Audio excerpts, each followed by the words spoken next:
Jokowi bertemu Cak Imin di istana kemarin, ini yang dibahas.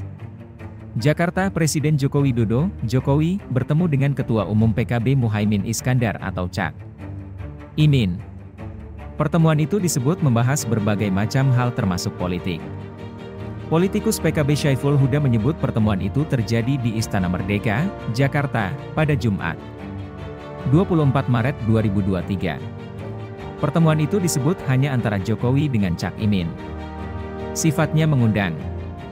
Jadi saya sebut pertemuan awal Ramadan antara Presiden dengan Gus Muhaimin, tepatnya kemarin sore pukul 15 waktu Indonesia Barat. Setahu saya, cukup lama pertemuannya karena hanya beliau berdua, kata Huda saat dihubungi, Sabtu, 25 Maret 2023. Ketua Komisi X DPR RI itu, menyebut beragam topik jadi obrolan antara Cak Imin dengan Presiden. Mulai dari soal agama, hingga soal politik. Tentu banyak menu obrolan mulai Ramadan, mulai soal situasi keagamaan, menjelang Ramadan, soal pesantren, situasi pesantren seperti apa, dan menu penutup urusan politik, pasti, katanya.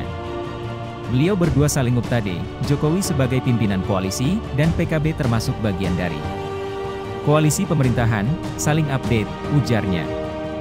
Syaiful Huda tak merinci spesifik soal obrolan politik antara Jokowi dengan Cak Imin. Termasuk soal membahas pilpres atau tidak. Mungkin hanya nyelip-nyelip yang gitu, pilpres. Kalau politik kan agenda politik bisa makro. Agenda politik yang elektoral, pasti begitu, katanya. Mungkin juga, Gus Muhaimin menyampaikan soal elektabilitas PKB yang naik di beberapa survei.